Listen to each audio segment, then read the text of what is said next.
Senator Pat McGuire is a lifelong Joliet. Senator McGuire has served as a school board member, county treasurer, city clerk. Since 2012, he has represented 9 area communities as the 43rd District State Senator. Senator McGuire serves on 6 committees in the Senate, and he is chair of the Higher Education Committee and vice chair of the Revenue Committee. Mr. Senator? Thank you. Good afternoon. A short description of my district, the intermodals to IKEA. So I'm glad so many of you are here today, and I sense the intensity, the seriousness in the room. We need to be serious, of course, about the problems that are plaguing Illinois. Regarding the budget, the numbers, of course, are grim. Representative Batney, if you mentioned, almost $130 billion in unfunded pension liability. Our stack of overdue bills now totals almost $11 billion. The current fiscal year budget, we're in fiscal year 17, is out of whack with a deficit of at least $5 billion. And of course, the human toll is grim. You can talk to anybody here from the Will County Health Department or any of our area colleges and universities or human services providers such as Stepping Stones or Trinity or Cornerstone and find out about the very real and regrettably harmful effects that this budget impasse is wreaking on our friends, family, neighbors, fellow residents. I've brought a handout that lists sources of information on Illinois fiscal policy. So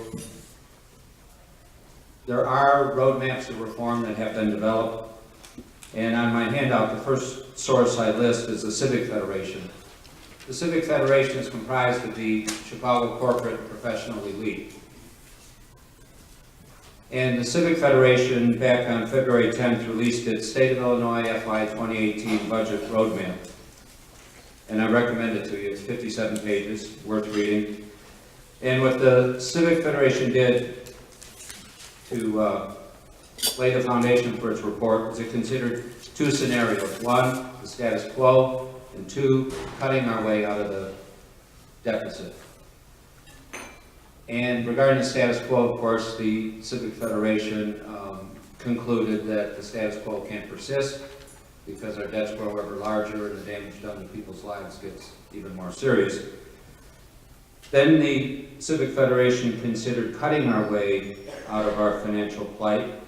It found that to balance the fiscal year 18 budget, fiscal year 2018 begins this July 1st, to balance next year's budget and to eliminate the bill backlog over the next 4 years, we would have to reduce spending 38%. That would mean in the next year alone, a cut to K-12 public schools, $1.9 billion, a cut to higher ed of $482 million, a cut to human services of $1.5 billion in the next year alone.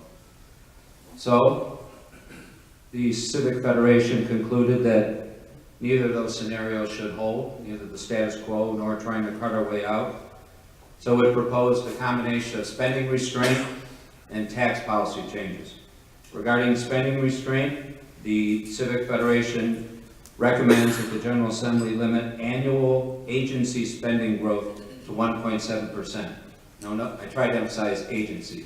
So again, the Federation recommends that we limit agency spending growth to 1.7. So that would be Department of Transportation, that would be the Board of Higher Ed, that would be Department of Human Services.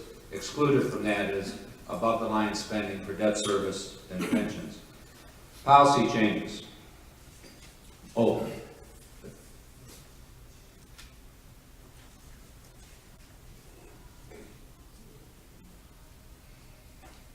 Okay. Policy changes, which in plain English means tax increases. So this is the Civic Federation again. They recommend 7 changes in Illinois tax policy. I'm going to highlight the 4 which are most salient. First, raise the income tax rate for individuals from the current 3.75 to 5.25 as of January 1st, 2017, and then have the rate phased down to 5% in 2022. Secondly, extend Illinois' income tax to cover all federally taxable retirement income.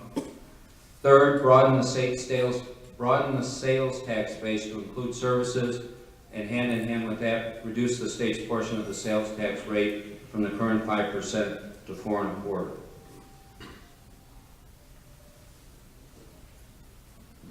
This would generate an ongoing surplus, clear out the backlog of bills, and allow Illinois to accumulate a rainy day fund of at least $2.7 billion. So again, I encourage you to refer to the sources of information that are on my handout, especially the Civic Federation's State of Illinois FY 2018 Budget Roadmap. And then if you go to the second source I listed there, COGFA, please look at the recent report that COGFA had done by Moody's Analytics, which highlights the strong and weak areas in our state's economy. Thank you.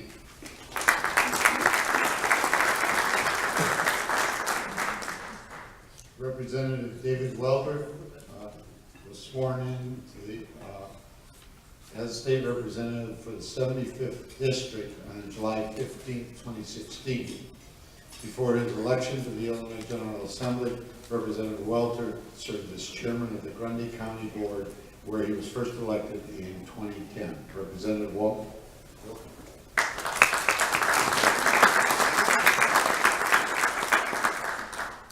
Thank you for that introduction. I'm the new kid on the block. I think it would be fair to say that I wasn't even alive when a lot of these issues were forming themselves, but needless to say, I was elected and I knew the job I was getting myself into. I just want to put a few numbers out there for everyone. 3 numbers specifically. Number 1 being 5,721, 608, and 58. The first number, 5,721, is the amount of days Illinois has gone without a balanced budget. That's 2001, folks. 608 days since Illinois last had a full fiscal year budget. And now 58 days since the last stopgap expired at the end of December. Except for roads and schools, most everybody is now going without any funding. Times are critical, obviously. 2016, we brought in about $30.5 billion in general revenue, with 42% of that coming from the personal income tax. We had $31.6 billion in general fund spending, with an additional $2.9 billion in estimated liabilities that haven't even been paid yet. That's 2016. Our current backlog of bills as of this morning when I checked on the comptroller's website was $12,238,862,727. If we continue doing what we've been doing for the last several years, by June 30th, 2019, our backlog of bills will be around $27.7 billion, folks.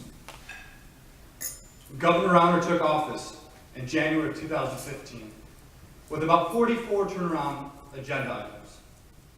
He's dropped most of those in order to compromise and to move our state forward. He's even been open to the possibility of a politically risky tax increase.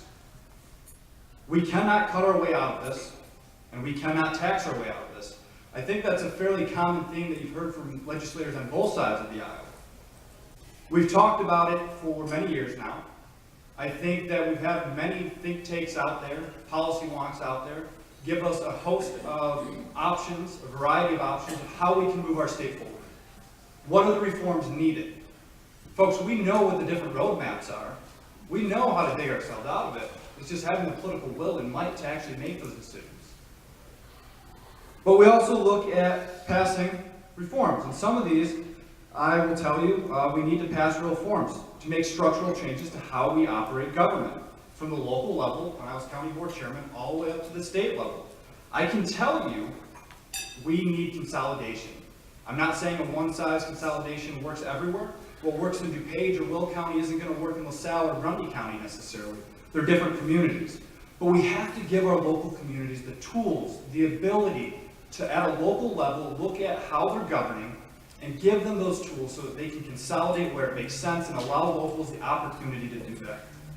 It's time that we pass real workers' compensation reform, and I know Mark touched on it as well, but I work for a company over in Morris, Illinois Trucking Equipment. We sell and rent heavy construction equipment. We're looking to expand, just like other Illinois companies during this difficult time. We want to see where we best thrive.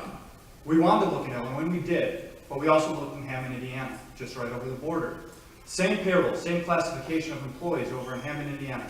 1/3 the cost to hop over the border and do business in Indiana. That's a problem that has to be controlled. Pension reform needs to take place. We talk about it. Again, the Supreme Court kind of gave us a roadmap when they rejected the first pension reform. Revenue is on the table.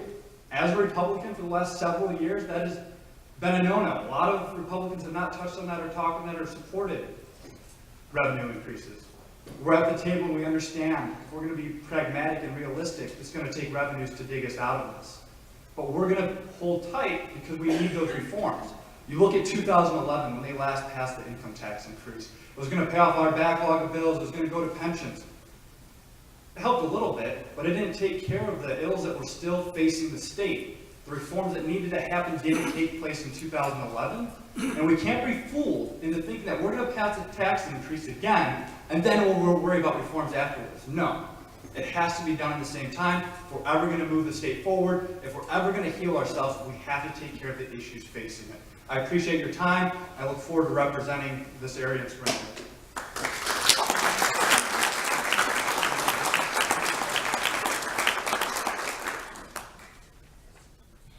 On behalf of the Joliet Region Chamber of Commerce and Industry, I'd like you all to give our legislators one more round of applause for being here.